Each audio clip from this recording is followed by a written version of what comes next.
Je vous propose une petite playlist sur la notion de base.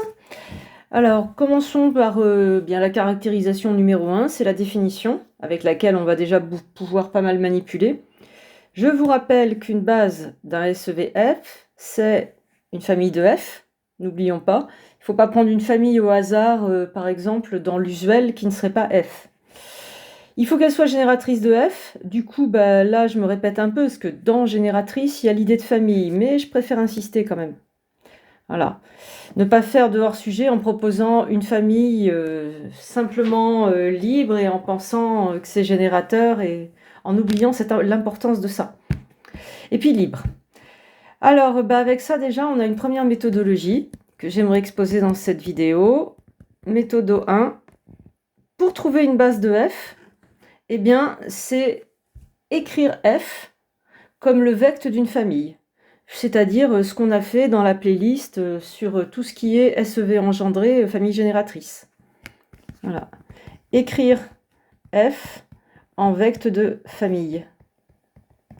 Puis, en fait, il va s'agir de continuer la méthodologie qu'on a mis en place pour trouver des familles génératrices, puis, regarder si F est libre ou pas, la famille.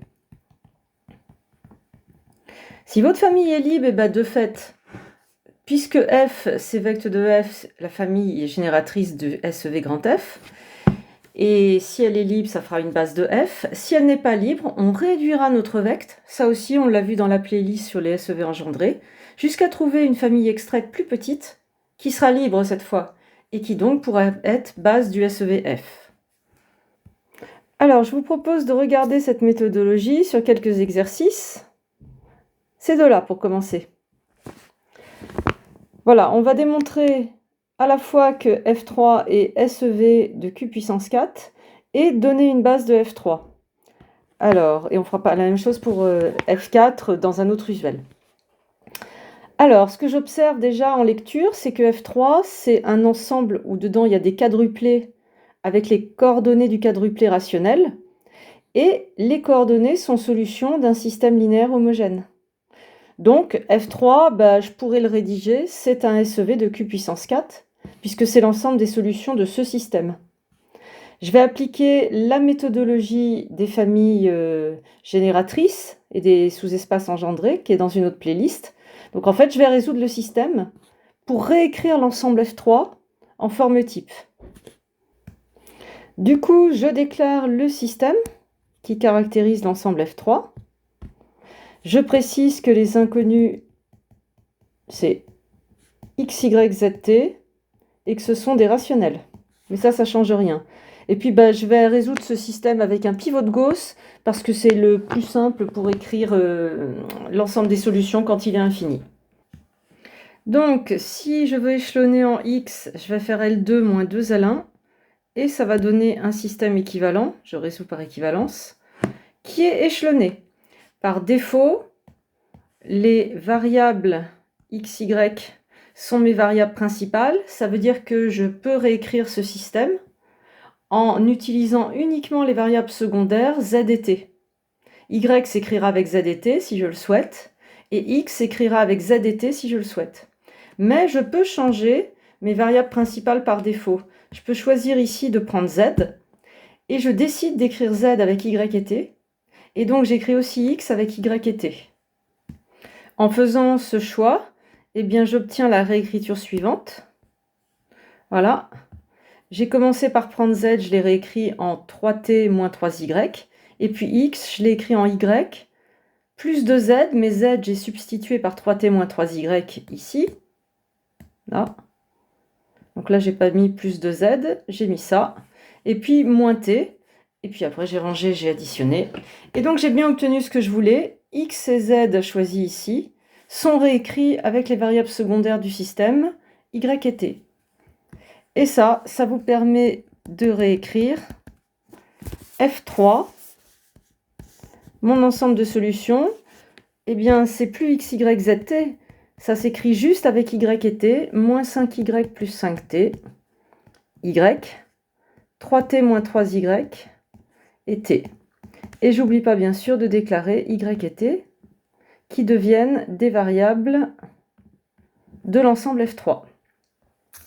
Et après, j'applique la méthodologie.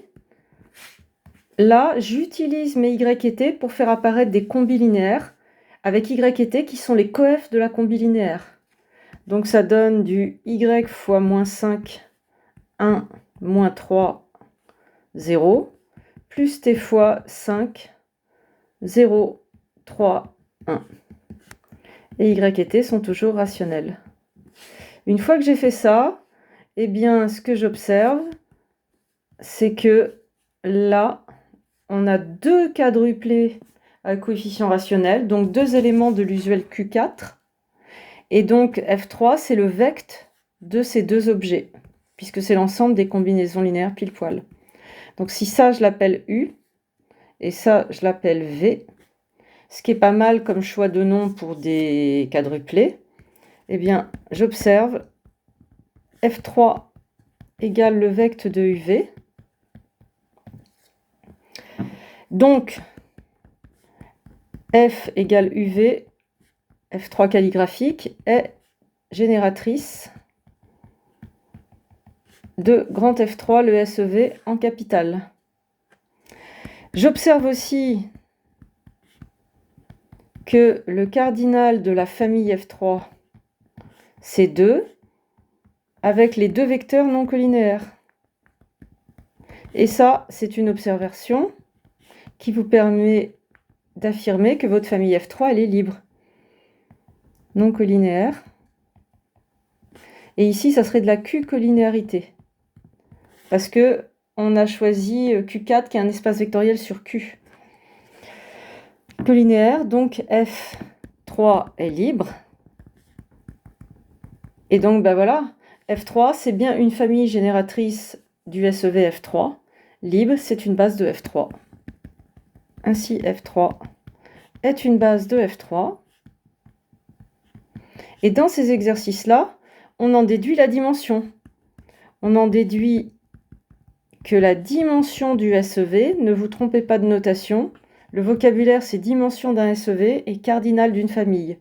C'est le cardinal de la base qu'on a trouvée, égale 2. Voilà pour ce premier exemple. Deuxième exemple, le SEV F4. Alors déjà, on observe comme d'habitude, on prend conscience de ce qu'on manipule. F4, c'est des fonctions, ça se voit avec la petite flèche ici. Ça veut dire que dans F4, il y a les fonctions f de x égale ax carré plus bx plus c fois cos x. Simplement, c'est écrit avec la flèche. Donc là, l'usuel, c'est f de r par défaut, parce que mes fonctions, elles sont définies sur R et à valeur dans R. Je garde ma méthodologie. J'ai F4, vous devez avoir compris, vu la position des variables, que c'est déjà un espace paramétré, forme type. Et donc, j'essaye d'écrire mes objets de F4 en combi linéaire avec ABC les coefs de la combine. Donc, ce que j'observe, c'est que F4, c'est l'ensemble des A fois... là, en fait, j'aurais une formule x au carré cos x si je développais et que je voulais isoler A. Il faut juste penser à mettre la petite flèche. En fait, votre formule, c'est une fonction, et cette fonction, on peut la déclarer comme ça. X au carré cos x. Vous voyez? Plus b fois, quelle fonction? La fonction x cos x. Plus c fois cos x. Et je mets bien en évidence que je suis en train de déclarer la fonction cos x. Et donc x, il n'est pas déclaré dans l'ensemble, pas du tout, c'est autre chose. X, c'est la variable de la fonction. D'une certaine façon, présenter x comme ça avec la flèche, ça le déclare un peu, vous voyez, c'est autre chose, c'est la variable de mon objet. Mais les variables de l'ensemble F4, c'est ABC en fait. Enfin, les variables annexes. Et donc là, ABC appartiennent à R, elles sont déclarées là. Et donc, comme d'habitude, une fois que vous avez ça, ce qu'on voit en fait, c'est trois fonctions qui vont former notre famille génératrice. Ainsi, j'observe que F4, c'est le vecte de cette petite fonction ici, x au carré cos x, que je vais baptiser F1. Et puis, la deuxième fonction, c'est x cos x. Je vais la baptiser F2. F1, F2, c'est bien pour des noms de fonctions, je pense. Et là, j'ai cos x. F3. Et donc, ce que j'observe, autre manière de dire ça, c'est que si je déclare une famille F4 calligraphique, et dans F4, il y a les trois fonctions, elle est génératrice du SEV grand F4 en capital. Il n'y a plus qu'à montrer que cette famille est libre, parce que je soupçonne qu'elle l'est. Par ailleurs, je soupçonne F4 libre. Il faut le prouver. Comme d'habitude, comme il y a trois vecteurs et que j'observe rien, il faut poser un système, ou du moins une équation d'abord. Ici, l'équation, c'est que cette combinaison linéaire égale la fonction nulle, et les inconnus de l'équation, c'est ABC. On n'oublie pas aussi de les présenter, d'inconnus ABC appartenant à R. E, elle est équivalente à ça, et je vous rappelle qu'on ne fait pas x égale à 0 comme ça en pensant que le 0 tilde, c'est faire x égale à 0, pas du tout. Là, on dit que, donc je vous ai mis une vidéo dans la playlist famille libre à la fin pour les familles libres de fonctions, ça égale à 0 sur R, c'est-à-dire pour tous les x de R. Et puis, la combine suivante, vous la connaissez normalement si vous êtes allé voir toute la playlist sur les familles libres, c'est de faire apparaître un système avec trois choix de x, trois bons choix de x. Mon système n'est pas équivalent à eux a priori, ça sera du implique, mais c'est pas grave. Mon système suffira souvent pour prouver que a égale b égale c égale à 0, puisque je soupçonne que la famille est libre. Donc, des choix de x, j'en ai fait 3 pour vous. Ça serait quoi un mauvais choix de x? Par exemple, si vous choisissez pi sur 2, vous trouverez 0 égale à 0. C'est pas faux, mais ça ne vous donnera pas d'infos. Donc avec ces trois choix, vous voyez, pour x égale à 0, ici ça fait 0, là ça fait 0, mais là, c cos 0, ça fait c. Et donc j'ai tout de suite c qui vaut 0. Du coup, je vais le dégager dans les prochaines équations, il ne sert plus à rien. Avec x égale pi, cos pi, ça fait moins 1.